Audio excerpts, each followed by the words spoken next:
Hello everyone. आ जाओ फटाफट। क्या लिखा हुआ है यार? बुक ऑर्डर किया था, दूसरी बुक आ गई। शंकर, मुझे व्हाट्सएप करो बेटा। उसका पिक डाल के मुझे व्हाट्सएप कर दो। शंकर। हाँ, नीचे। शंकर, आपने केडी लाइव से लिया है? तो केडी से लाइव से लिया है तो आप मुझे व्हाट्सएप करो, वरना जहां से लिया है फिर वहां सबको रिटर्न करना पड़ेगा अगर दूसरी किताब आई है तो। चलो शुरू करें। सुनो बेटा, हम लोग ग्रामर का जो चैप्टर था वो खत्म कर लिए, लेकिन मैंने आपको कहा है एक चीज, वर्ब, नाउन, एडजेक्टिव, ये तीन चीजें हैं। ये तीन चैप्टर्स ऐसे हैं जो आपकी देखा जाए तो पूरी वोकैबलरी है क्या, वही तो नाउन है, वही एडजेक्टिव है और वही तीन मिलाकर तो सारा वोकैब खत्म है। तो कुछ ऐसे क्वेश्चंस आते हैं कंफ्यूजिंग नाउन से जिसमें आप बहुत ज्यादा कंफ्यूज करोगे। जिसके पास बुक है वो नाउन जहां खत्म हो रहा है और प्रोनाउन शुरू हो रहा है, बेटा वहां पे निकालना। वहां पे एक चैप्टर आपका होगा मोस्ट अप्रोप्रिएट नाउन, ठीक है? एक चैप्टर होगा मोस्ट अप्रोप्रिएट नाउन, जिसके पास बुक है उसकी बात कर रही हूं मैं। बाकी लोग देखो ध्यान से। अगर ऐसा हुआ बेटा, आप मुझे एक काम करो, आप मुझे इमीडिएटली उसका पिक और ये कंप्लेंट व्हाट्सएप कर दो, मैं आगे भेज दूंगी। चलो बेटा, नाउन कब खत्म होगा? खत्म हो चुका, ठीक है, नाउन खत्म हो गया। अब आप कहोगे नहीं मैम हमको ये सब नहीं पढ़ना है, तो मैं प्रोनाउन शुरू कर दूं? अगर आप नहीं चाहते हो कि एक्स्ट्रा कुछ पढ़ा रही हूं पढ़ लो, तो प्रोनाउन शुरू कर दो। क्योंकि बेटा बात क्या है ना, क्वेश्चन जैसे आए हुए हैं उसको तो देखना पड़ेगा ना। देखो ध्यान से।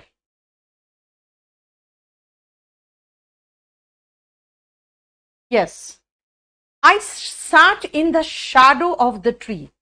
एक बात बताओ, शैडो, हम इंसान हैं, हमारी एक परछाई होती है। हम इंसान हैं, हमारी एक परछाई होती है, हमारी परछाई को शैडो कहते हैं। आप अपनी परछाई की बात करते हो और पेड़ की छाया की बात करते हो। अगर छाया की बात करोगे तो शैडो नहीं, शेड होगा। समझ में आया? अगर आप पेड़ की छाया की बात करोगे तो शैडो नहीं, शेड होगा।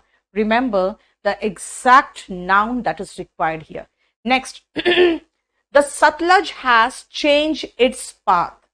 जो नदी का रास्ता होता है ना, नदी जिस रास्ते पे बहती है, जो धारा उसकी होती है, जहां जिस डायरेक्शन में या जिस रास्ते वो बहती है, बेटा उसको पाथ नहीं कहते हैं, it is the course of the river. ठीक है? आपका भी तो एक कोर्स होता है, क्या करते हैं देखते हो ना, एक डायरेक्शन होता है जिसमें आपका सिलेबस चलता है, वैसे ही। क्लियर? तभी तो कह रही हूं सुजीत, अगर नहीं बोलोगे तो मैं बंद कर दूंगी, फिर मैं प्रोनाउन शुरू कर दूंगी। आपको इतना डिटेल, आप किसी और से नाउन पढ़े हो तो जरा देख लो, अगर ये सब करवाया हो तो। Fish is swimming a group. बेटा फिश के ग्रुप को हम जो कहते हैं वो होता है शोल, नहीं तो स्कूल। जनरली जो फिश जो स्विमिंग करने वाले होते हैं ना, जो स्विम कर रहे होते हैं, उसको हम शोल कहते हैं। याद रखना, कुछ ऐसे ही याद करते थे हम लोग कंफ्यूजिंग नाउन। चलो कंफ्यूजिंग नाउन वो तरीका बताएंगे, सॉरी, ग्रुप्स में जो कलेक्टिव नाउन है उसमें वो तरीका बताएंगे। अभी रुको, अभी पहले सुनो ध्यान से। Fish, of the group of fish, किसी के भी ग्रुप का कोई एक पर्टिकुलर नाम होता है जो हमें याद करना पड़ेगा। ठीक है? He is a mental patient, कहते हैं यार दिमागी मरीज है। बेटा मेंटल पेशेंट दिमागी मरीज होता है, लेकिन एक वर्ड उसके लिए है। आप ये सब अननेसेसरी वर्ड्स नहीं बोलोगे। क्यों? हिंदी है दिमागी मरीज। जब दिमागी मरीज की बात हो रही है तो बेटा हिंदी का ट्रांसलेशन वर्ड है, इंग्लिश में वर्ड इसके लिए है lunatic. He is a lunatic. ठीक है? He gave me an ending time to finish the work.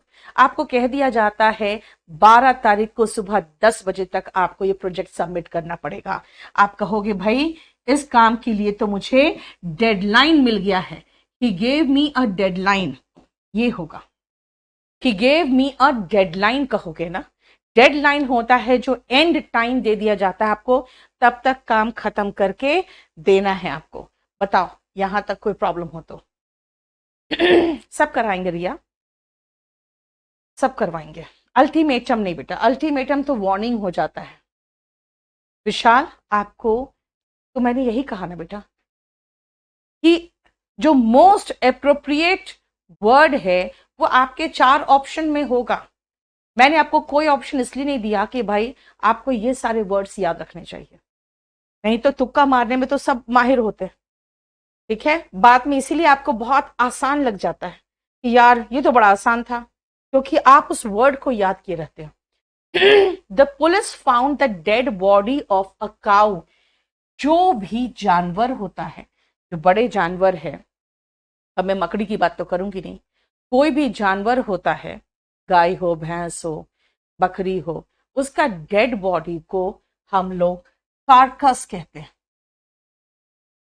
याद रखना, अभी आप कंफ्यूजिंग नाउन में पढ़ोगे, गाय भैंस वगैरह के डेड बॉडीज को कार्कस कहते हैं।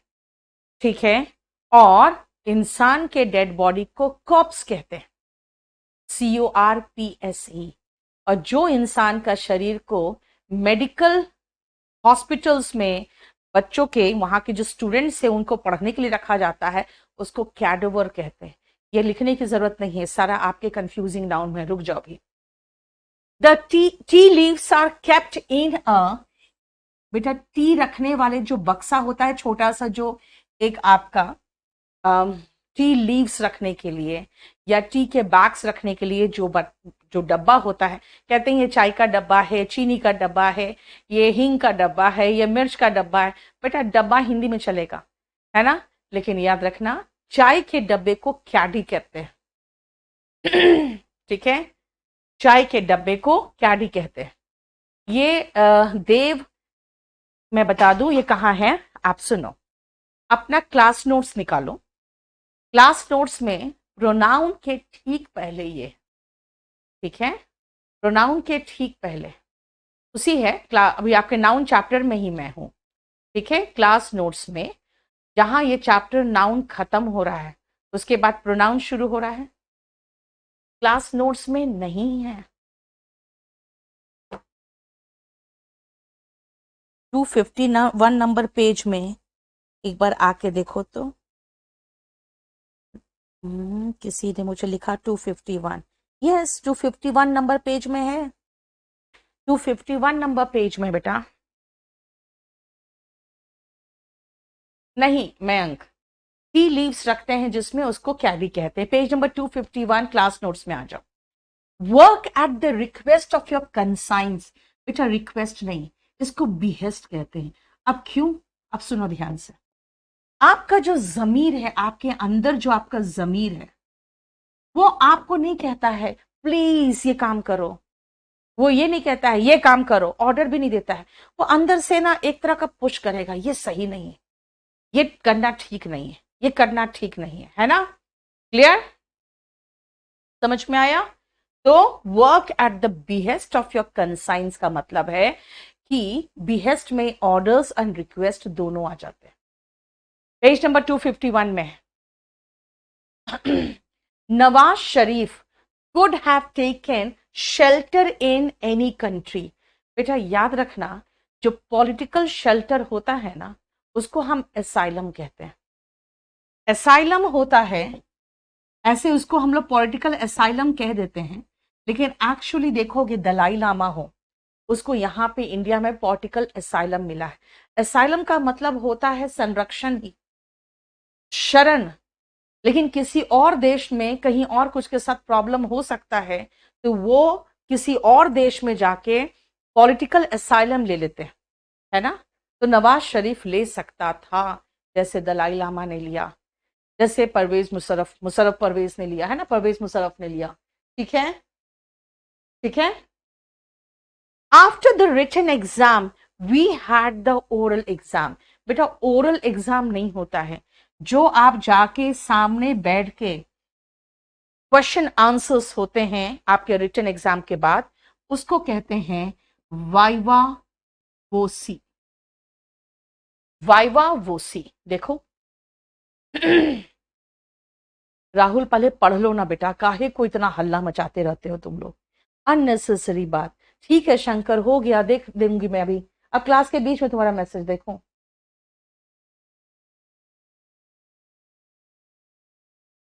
हैरी मैं सब कुछ करवाऊंगी, जो करवा रही हूं वो पढ़ लो ना, या जो इंपॉर्टेंट है पहले वो खत्म करा दे रही हूं। कोई जरूरी है जैसे बुक में दिया वैसे ही पढ़ाऊं मैं?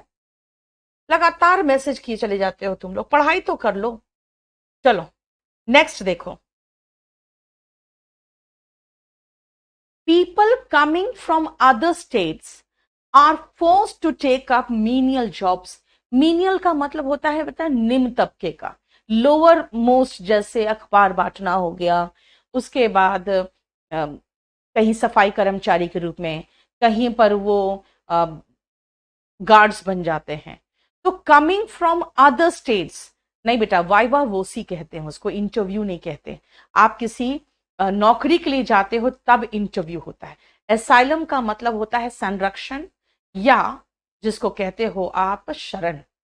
तो नवाज शरीफ जैसे परवेश मुशर्रफ ने लंदन में ले लिया था, नवाज शरीफ भी कहीं और ले सकता था, है ना, जाके बेटी और बाप दोनों अरेस्ट हो गया वहां पे, ठीक है, तो उससे अच्छा कहीं और शरण ले सकता था। अब सुनो, जो बाकी स्टेट से आते हैं ना, जो स्पेशली फॉर जॉब्स किसी और स्टेट में जाते हैं, चाहे वो छोटे मोटे जॉब्स ही क्यों ना हो, उसको माइग्रेंट्स कहते हैं। तो माइग्रेंट्स आर पीपल, कौन पीपल होते हैं? who move from one state to another especially for livelihood। जैसे कितने लोग हैं बिहार यूपी के जो मुंबई दिल्ली में रहते हैं, है ना, especially for livelihood। ठीक है, समझ में आया? he was kept in a place where people with chronic illness are kept। ऐसी जगह पे जहां पे क्रॉनिक का मतलब होता है बेटा लंबे समय तक जो बीमारी चलता है। अब लंबे समय तक जो बीमारी चलता है ना, तो जनरली लोग क्या करते हैं ना, ऐसे लोगों को रखना नहीं चाहते, है ना। समाज बहुत ज्यादा, हम लोग बहुत मॉडर्न हो गए, यार कौन इनको रोज उठा के वॉशरूम ले जाएगा, उसके बाद कौन उनको नहाएगा, ठीक है पैसा है। एसाइलम कहाँ भेज देते हैं, कुछ लोग उसको एसाइलम कहते हैं, बेटा वो एसाइलम नहीं है, वो सैनिटोरियम कहलाता है। एसाइलम होता है जहां पे शरण लिया जाता है, सैनिटोरियम होता है जहां पे बीमार पीड़ित लोग जो लंबे समय तक, ठीक है ना, कहीं पर रहना पड़ जाए उनको, और वो वहां पर इलाज भी चल रहा होता है, उसको कहते हैं सैनिटोरियम। ये सब वन वर्ड सब्सटीट्यूशन में आता है। Place where people with chronic illness are kept, sanatorium. देखो सचिन, क्लियर हो गया? ड्यूरिंग रिसेशन, बेटा जब रिसेशन आता है, यानी कि जब उत्पादन मतलब खपत से ज्यादा हो जाता है, जब लोगों के पास पैसे नहीं होते, कंपनीज क्या करती है? अब कंपनीज को तो उत्पादन कम करना है, लोगों को तो चाहिए ही नहीं सामान। अब लोग बोलेंगे, मारुति बोलेगा मैं कार इतना प्रोड्यूस कर रहा हूं, लोग कहेंगे मेरे पास जेब में पैसे नहीं खाने को, मैं तुम्हारी मारुति कार कहां से लूंगा? तो मारुति क्या करेगा? कहेगा भाई अब तो प्रोडक्शन कम करना पड़ेगा, प्रोडक्शन कम करना है तो कम से कम 150 लोगों को हटाना पड़ेगा। ऐसे कटिंग कॉस्ट ऑफ वर्किंग करते हैं। वो cost of cutting cost of working करते हैं, जिसमें एक सबसे मेन मुद्दा होता है लोगों की छटनी करना, कर्मचारियों की छटनी करना। बाकी भी चीजें वो करते हैं, बाकी भी चीजें करते हैं। तो कटिंग कॉस्ट ऑफ वर्किंग, इसको कहते हैं रिट्रेंचमेंट। रिट्रेंचमेंट, ठीक है। जरा सचिन को कॉल कर लो यार, ये लोग म्यूट बटन भी नहीं समझता है क्या होता है उसमें, बार बार कह रहा है कि आपकी आवाज नहीं आ रही है, ठीक है। इमिग्रेंट्स नहीं होते हैं बेटा, इमिग्रेंट्स होते हैं जो विदेशों से जो हमारे देश में आ जाते हैं। इसलिए बांग्लादेशीज है ना, जो इमिग्रेंट्स बांग्लादेश से जो इमिग्रेंट्स आए हैं, इसका मुद्दा काफी उछलता है Swati. The strong breeze blew away my cap. बेटा स्ट्रॉन्ग अगर होगा तो वो विंड होगा, और स्ट्रॉन्ग होता तो गेल होता, और फिर तूफान तो स्टॉर्म। ठीक है, तो याद रखना strong breeze blew away my cap होगा, wind blew away my cap होगा, क्योंकि ब्रीज का मतलब क्या है? ब्रीज का मतलब है हल्की बहती हुई हवा। ब्रीज का मतलब होता है हल्की बहती हुई हवा। ठीक है, क्लियर? नेक्स्ट 15 से लेकर 20 तक देखो ध्यान से बेटा। The ground of my bedroom, आपके रूम के अंदर जो होता है उसको फ्लोर कहते हैं। घर के बाहर जो है ना वो ग्राउंड है, इसलिए तो प्ले ग्राउंड कहते हैं, है ना। तो याद रखना बेडरूम की बात हो रही है। बेडरूम के अंदर जो होता है वो FLOOR होता है। ध्यान रखना FLOUR तो आटा होता है, इसकी बात नहीं कर रही हूं मैं, फर्श की बात कर रही हूं। The ticket window has open, Hindi में कहते हैं टिकट खिड़की। बेटा टिकट खिड़की नहीं होता इंग्लिश में, विंडो नहीं होगा, ये काउंटर होता है, टिकट काउंटर होता है। हम लोग टिकट विंडो इसलिए बोल देते हैं कई बार क्योंकि टिकट खिड़की की बात कर रहे होते हैं, है ना, तो वो काउंटर होता है। I owe a lot to my place of study, जहां से आप पढ़े हो बेटा वहां पर के कर्जदार हो आप। जहां से आप पढ़े हो वहां के कर्जदार हो। तो कहां से पढ़े हो उसके उस प्लेस को कहते हैं एल्मा मैटर। ठीक है, ये फॉरेन वर्ड है इसलिए इसका रूट वगैरह मत पहचानना, कोशिश करना। एल्मा मैटर होता है प्लेस ऑफ स्टडी। थंडरस्टॉर्म, बेटा बिजली के साथ जो तूफान आता है कड़कते हुए वो थंडरस्टॉर्म होता है।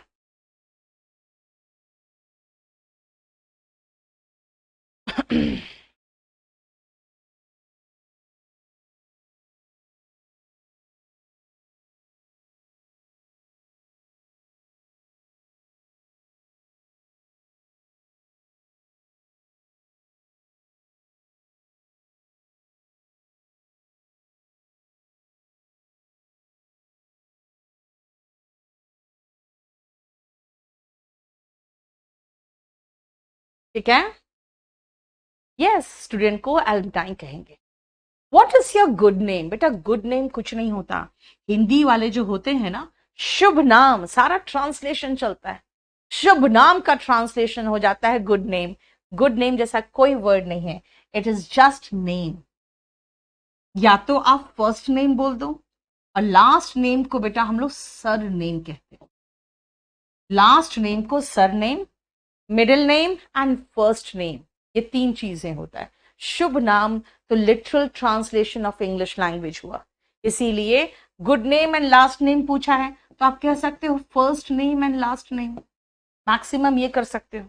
I had a bad dream, कोई भी वर्ड बैड ड्रीम जैसा कोई वर्ड ही नहीं है, इसको हम लोग कहते हैं नाइटमेयर। नाइटमेयर, हाँ पूछो। अब हिंदी में पियानो को क्या कहते हैं मुझे नहीं पता।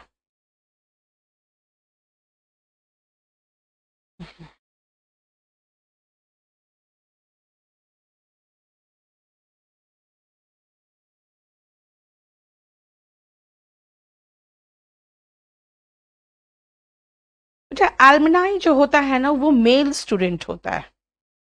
ठीक है,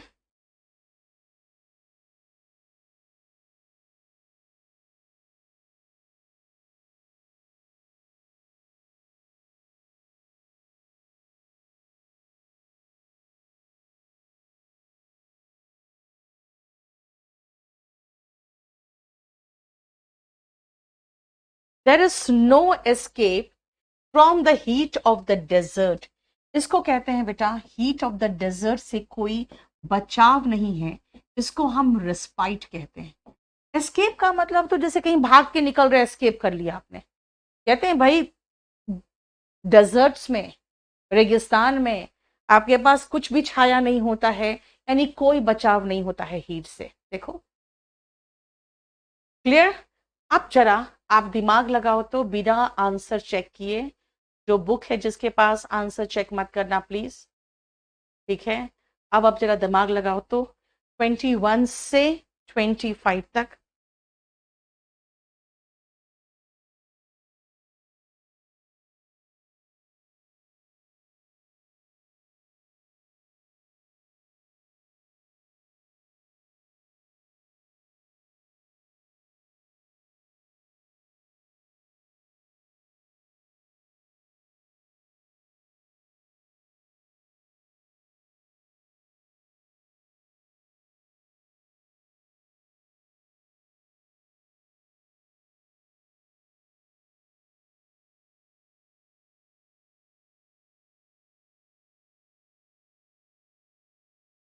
हो गया? बोलो तो, ध्यान से सुनना। यस, वेरी गुड, सही लिख रहे हो आप। मीटर, METER होगा। यस, ऑटो फेयर होता है सपना, very good. I need to fare the I need to pay the auto, FARE, किराया। RENT बेटा आप मकान का देते हो, FARE किसी वाहन का देते हो। FARE बेटा FAIR लगा दोगे तब तो वो गोरा हो गया, साफ हो गया, निष्पक्ष हो गया, जायज हो गया, है ना, वो होगा। Clear? But let me check the meter first. ये तो यूनिट ऑफ लेंथ है। आपको किसी भी तरह का कोई इंस्ट्रूमेंट है, जैसे थर्मोमीटर हो गया, इलेक्ट्रिसिटी मीटर हो गया, उसमें METER होता है। Very good Praveen. अरे कौन सा बुक है, 75 बार बता चुकी हो क्लास नोट से।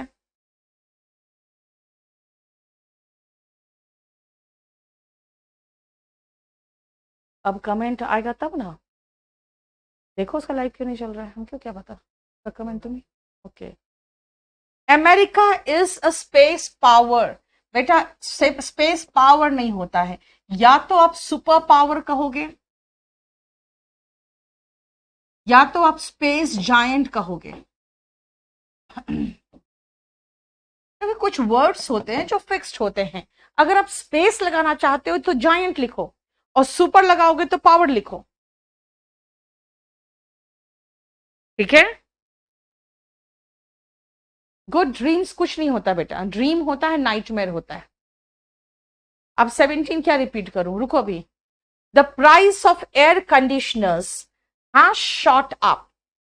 एयर कंडीशनर के दाम बढ़ गए हैं, क्यों? Because the compounds have become costly. भाई कंपाउंड तो हम केमिस्ट्री में पढ़ते हैं, एलिमेंट्स मिलके कंपाउंड बनाते हैं, है ना। कोई भी अगर जैसे जैसे आपका AC है, इसके अंदर जो पार्ट पुर्जे जो फिट होते हैं ना बेटा, उसको कंपाउंड्स नहीं कंपोनेंट्स कहते हैं। कंपोनेंट्स, देखो कंपाउंड्स नहीं कंपोनेंट्स, ठीक है। उसके जो पार्ट पुर्जे होते हैं बेटा, METRE जो होता है ना, वो यूनिट ऑफ लेंथ होता है। जैसे सेंटीमीटर, मिलीमीटर, METRE। अगर यंत्र की बात करोगे जिससे मेजरमेंट करते हैं, चाहे वो हीट हो, थर्मोमीटर, बैरोमीटर, है ना, इन सब में METER होता है, क्योंकि यंत्र के रूप में यूज होता है। She is humble, down to earth, बहुत ही नर्म है, एकदम दिमाग जमीन पे उसका, and without unnatural form of behaviour. बेटा इतना लंबा चौड़ा वही लिखेगा जिसको एफेक्टेशन वर्ड नहीं पता हो। एफेक्टेशन का मतलब होता है बनावटी व्यवहार। एफेक्शन नहीं कह रही बेटा, एफेक्शन तो लगाव होता है, एफेक्टेशन बनावटी व्यवहार। देखो एफेक्शन नहीं एफेक्टेशन, ठीक है। पल्लवी गलत किया ना, एफेक्शन लिख दिया आपने। I am too afraid to speak because of the intimation. बेटा इंटीमेशन का मतलब तो सूचित करना होता है। इंटीमेशन मतलब सूचना हुआ, इतना मुझे डरा दिया गया था, यानी कि वो जो एक तरह का धमकी था, उसके कारण मैं बोल नहीं पाया। इंटीमेशन नहीं होता है, इंटीमीडेशन होता है। इंटीमेशन का मतलब तो सूचना हुआ, और इंटिमिडेशन का मतलब धमकी हुआ। जैसे मैंने कहा ना, अफेक्शन का मतलब लगाव और अफेक्टेशन का मतलब बनावटी व्यवहार। यस, एयर्स, बिल्कुल सही कुलदीप, उसके सिनोनिम में यूज कर सकते हो।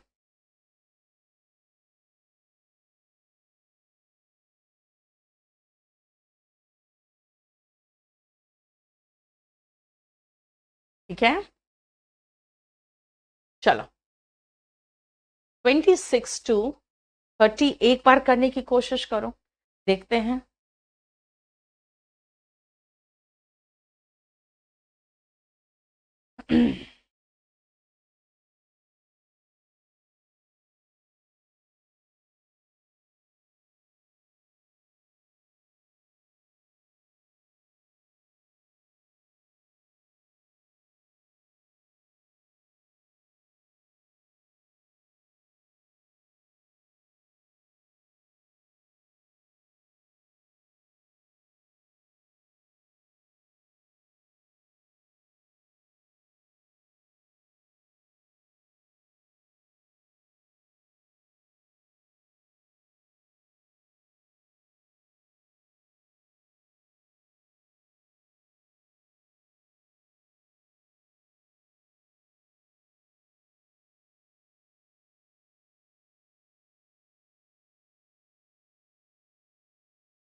हो गया? यस, चलो बहुत अच्छा। कौश कौशल, चलो बहुत अच्छा Harsh. The freedom struggle soon gained speed. भाई फ्रीडम स्ट्रगल स्पीड थोड़े गेन करेगा, फ्रीडम स्ट्रगल मोमेंटम गेन करता है। मोमेंटम फिजिक्स का टर्म है यार, लेकिन समझो मोमेंटम यानी कि पूरे देश में फैल गया। सो कोई भी एक्शन अगर स्पीड गेन करता है बेटा, तो हम उसके लिए स्पीड वर्ड नहीं लगाएंगे, we can use the word momentum.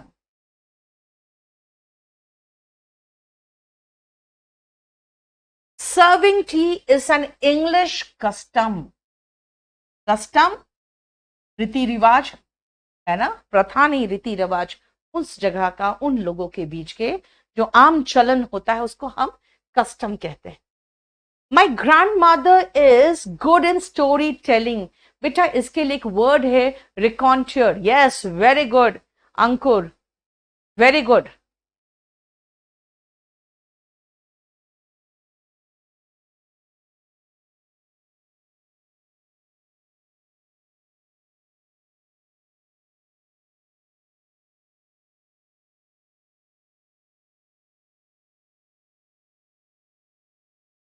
Feeling of happiness and sadness gripped me when I remembered my school days। बताओ तो उसका क्या होगा? यस, बहुत अच्छा। जब पुरानी बातें सोच के आप खुश भी होते हो, दुखी भी होते हो, उसको नॉस्टैल्जिया कहते हैं।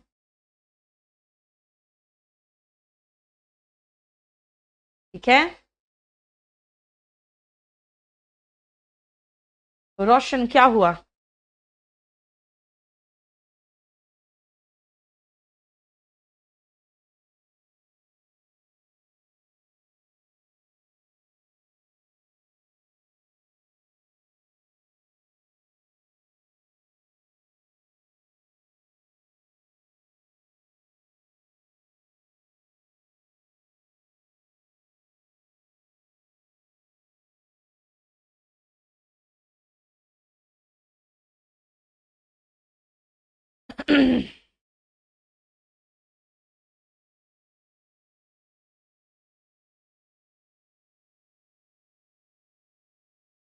हो गया?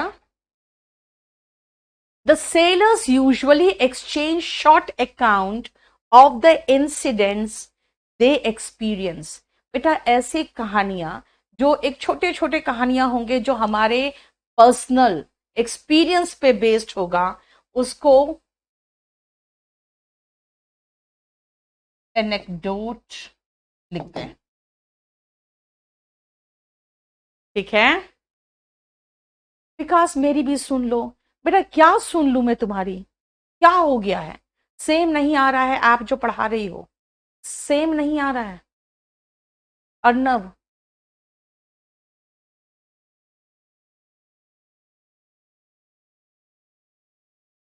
बेटा मैं आसान आसान चीजें पढ़ा के ना बैच खत्म कर दूं, सबसे अच्छा।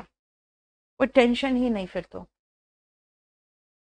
ट्रेडिशन नहीं आएगा विवेक, क्योंकि सोचो ना, इंग्लिश का ट्रेडिशन तब होता है जब उसके धर्म में घुस जाता है। जैसे सती प्रथा ट्रेडिशन हो गया, डाउरी सिस्टम ट्रेडिशन हो गया, ठीक है। क्लियर?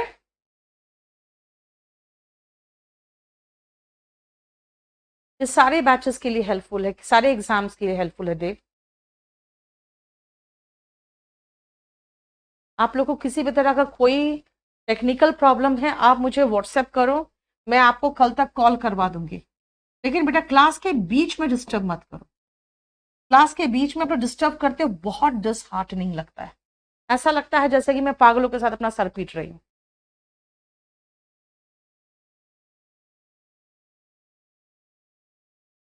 अब 30 खत्म कर दिए तो कह रहा है 15 नंबर बताओ।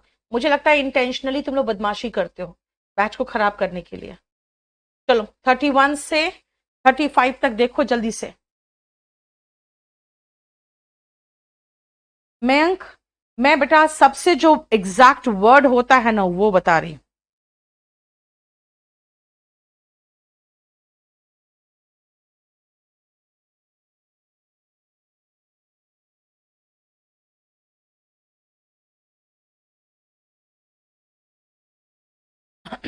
चलो, my speech was without preparation and made at that very moment. हम कोई तैयारी नहीं किए थे, बस आई मैं स्टेज पे और जो मैंने बोला वो बिल्कुल उसी समय सोच के बोला, मतलब पहले से प्रिपेयर्ड नहीं था बेटा।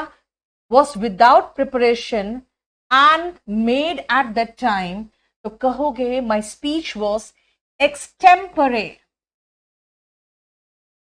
एक्सटेम्पोर लिखते हैं, एक्सटेम्परे बोलते हैं, या इम्प्रॉम्प्टू। इम्प्रॉम्प्टू एक्ट वगैरह होता है, ठीक है। लेकिन स्पीच एकदम विदाउट प्रिपरेशन, एग्जैक्ट वर्ड है extempore. The storm left a trial of misery. Wrong है बेटा, ट्रायल नहीं होगा, यहां ट्रेल ऑफ मिजरी होगा। ट्रेल का मतलब समझते हो, एक लाइन। अब देखो कैसा लाइन, मिजरी का लाइन समझना क्या होता है। मिजरी का लाइन, मिजरी मतलब दुख या तकलीफ। सुनो ध्यान से, तूफान आया, यहां पर एक मकान है जो धस गया, कुछ लोग मरे हुए हैं। यहां पे देखोगे, आओगे तो देखोगे एक बस उल्टी पड़ी हुई है, ठीक है। थोड़ा और आगे जाओगे देखोगे एक पेड़ है जो गिरा पड़ा है। तो आपको नहीं लग रहा बेटा एक लाइन ऑफ मिजरी दिख रहा है? इसका मतलब जब आप कहीं तूफान आता है ना, अगर आप वहां जाओगे आपको वहां पे बर्बादी का पूरा एकदम मंजर दिखेगा। तो ट्रेल ऑफ मिजरी होता है जिसका मतलब होता है बर्बादी का मंजर, ठीक है, एकदम लाइन।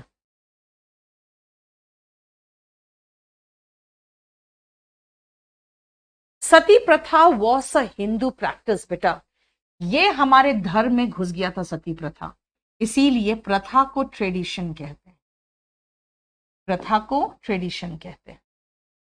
आप लोगों को कोई पर्सनल कमेंट करना है कि हाँ मैम हम कैसे तैयारी करें क्या, वो सब मुझे व्हाट्सएप कर दो प्लीज, ठीक है। सब मुझे व्हाट्सएप कर दो, यहाँ पर नहीं, यहाँ पे मैं वो सबका जवाब नहीं दे पाऊंगी।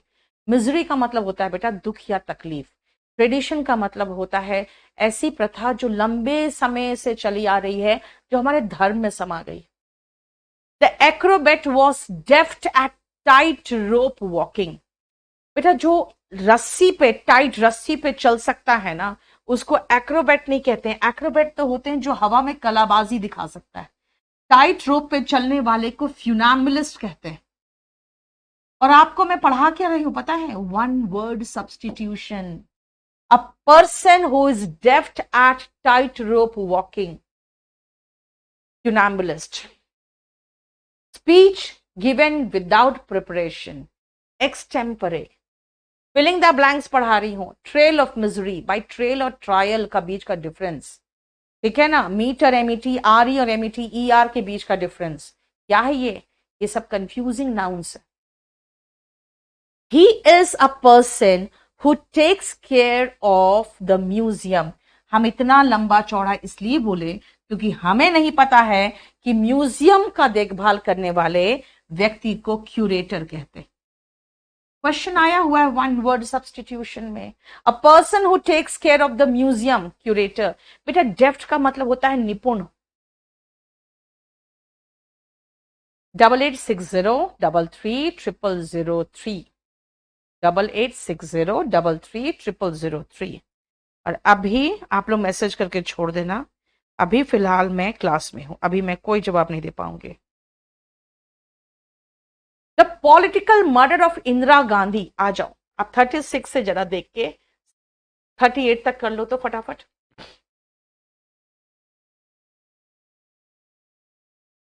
ना, ट्रेडिशन कस्टम के बराबर नहीं है प्रश्नजीत। कस्टम होते हैं जो चलन होता है आम, जैसे सब लोग करते हैं, और जब कस्टम बहुत पुराना होके हमारे धर्म में समा जाता है तब वो ट्रेडिशन बनता है।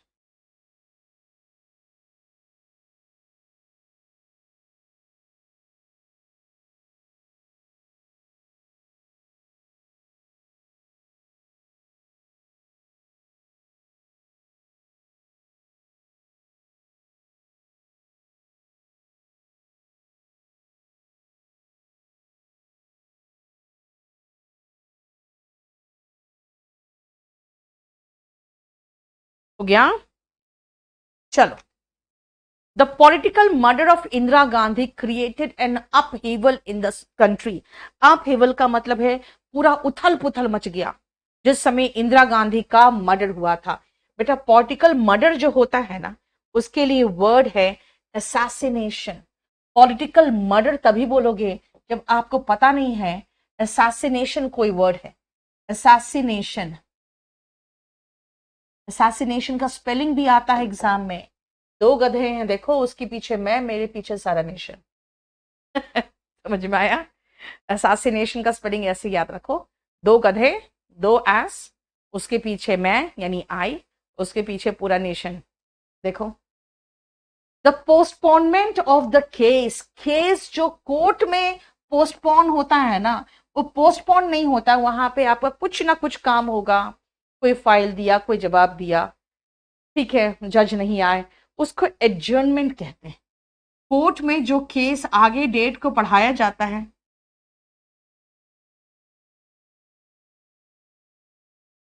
एडजर्नमेंट कहते हैं, ठीक है।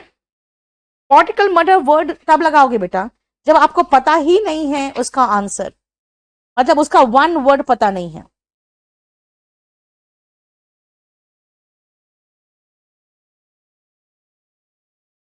ठीक है, JOURN होना चाहिए।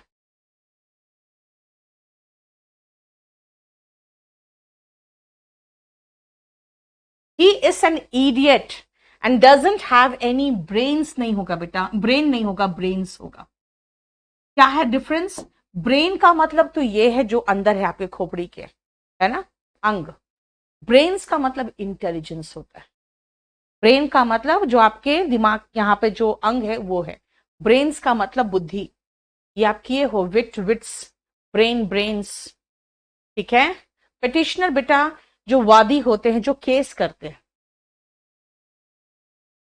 जो केस करता है उसको ब्रेन, उसको पिटिशनर कहते हैं। हो गया, ये हमारा खत्म हो गया ये वाला पोर्शन। देखो सारे आंसर्स दिए थे, लेकिन आपको समझाना जो है वो प्रॉपर समझने की कोशिश करो जो हम समझाना चाह रहे हैं।